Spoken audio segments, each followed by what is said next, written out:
Well, Cam, thanks so much for joining us, and a Merry Christmas. How are you looking back at this year, and how's it feeling for you?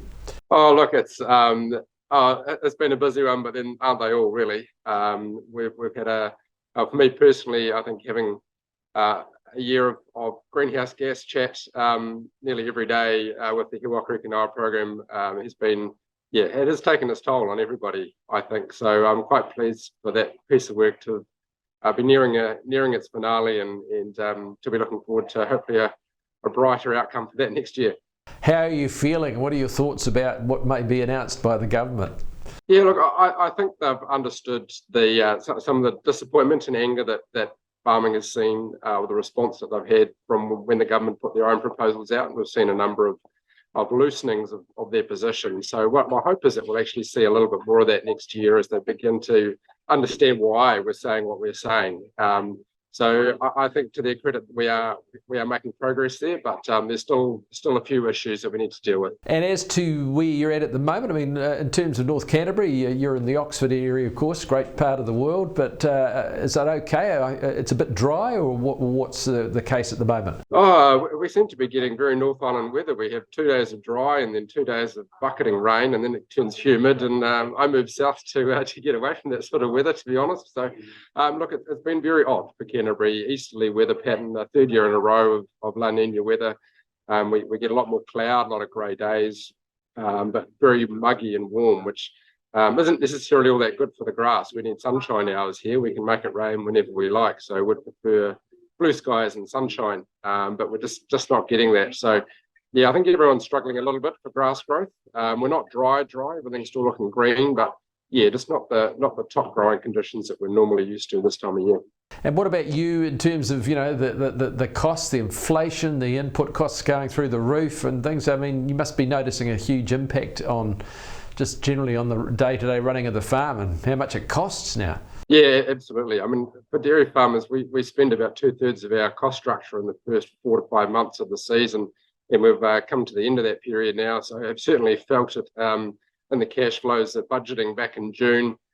Just had to look back at how we've gone to budget, and it's the budget was really just blown out of the water between FERT costs, feed costs.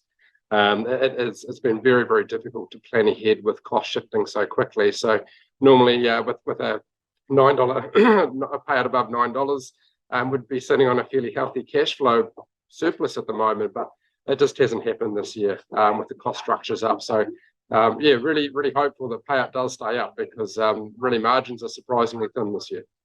And do you feel confident that things will come right? I know obviously China is opening up again slowly but surely. Does it feel that 23, I know it's going to be a tough year, but aren't they all?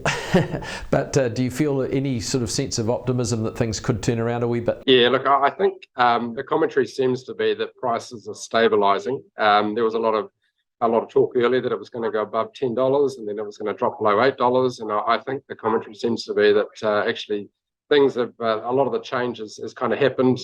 There's still some change to happen, but largely we'll be looking at sort of a stabilised price, hopefully for the next 12 months, which I think most farmers would breathe a sigh of relief that we prefer a stabilised price than a fluctuating one that might offer some hope for a high number.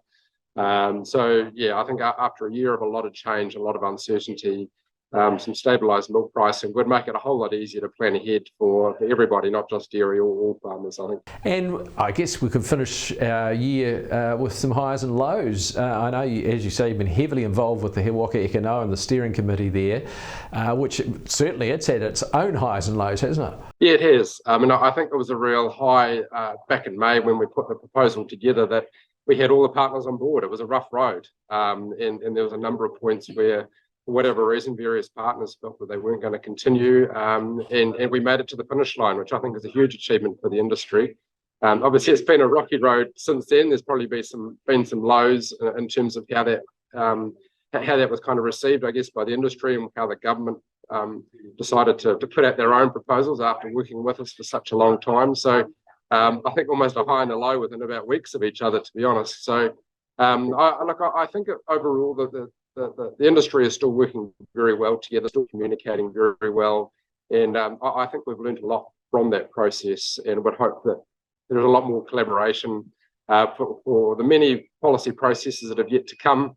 That the level of collaboration that we've learned to work together out of He Waka Kanoa serves agriculture better in the future. So testing times, but some really good lessons, I think, out of the whole process. Right now I'm going to blow your cover because I'm just going to illustrate the dedication that the various members of Federated Farmers have towards this program, that even when you're out, now tell me what you're doing now, Cam, at the moment?